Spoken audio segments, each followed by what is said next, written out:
Good morning, good afternoon, and good evening all over the world. Oras po, alas 9:39 ng umaga. Ayan. Bawat tao ay may kanya-kanyang kwento sa pag-ibig. May masaya at mayroon ding malungkot. May mga di malamang pangyayari, samantalang ang iba naman ay masalimuot. Gayunpaman, masasabi natin ang pag-ibig ay isang pinakamasarap na pakiramdam na maaari nating maranasan kahit ninuman. Nakakakilig, nakakaaliw, nakakabaliw. Ilan lamang yan sa mga emosyong na idudulot sa atin ng pag-ibig. Iyan. So ngayon guys, isang pag-ibig na naman, kwentong pag-ibig na naman ang ating babasahin at ilalahad po sa inyo.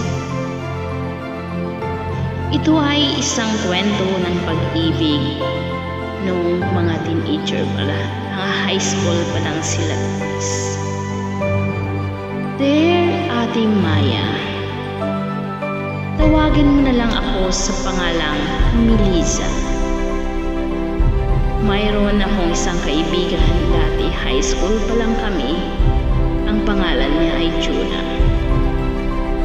Pinag-uusapan namin palagi ang tungkol sa mga ex namin pag kami nagkikita-kita.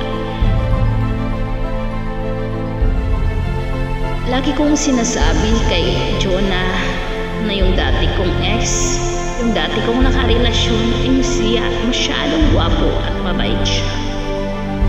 Pero naghiwalay kami, Ate Maya, dahil wala kaming oras sa isa't isa. Dahil din doon, tinutukan namin ang aming pag-aaral, kaya napagdesisyon na naming maghiwalay. At naikwento din sa akin ni Juna na yung dating ex din niya masyadong matampuhin, siluso at hindi alam at walang tiwala sa kanya. So naghiwalay din sila. So, sa tuwing nagkikita-kita kami ng aking best friend, lagi namin pinag-uusapan ng mga ex namin. Bakit? Kasi ngayon hindi kami naging successful. Yung kaibigan ko na yon, isa lang siyang nagtitinda sa sidewalk. Pero okay naman ang kanyang buhay. Pero hindi tulad ng mga naging ex namin na naging bongga yung mga buhay nila. Kaya sa aking kwento, Ate Maya, masasabi ko na hindi ako mapalad sa pag-ibig. Dahil ang buhay ko ngayon, iniwan po ako ng aking long-time partner. Nagkaroon na po siya ng ibang bahay. At nagkaroon siya ng pamilya. Naiwan ako mag-isa. Pero okay lang. I learned to move on naman. Dahil ganun talaga ang buhay.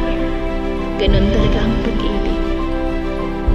Kaya ang ma-advise ko lang po sa iyong mga viewers at mga followers, Ate Maya, huwag silang padalos-dalos ng desisyon. Isipin nilang mabuti. Kasi sa bandang huli, sila pa rin yung masasaktan, katulad ko. Yan lang po ang aking kwento.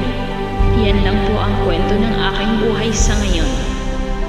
Magsusulat din po ako sa inyo, Ate Maya, sa iba pang kwento at hamon ng aking buhay. Maraming salamat.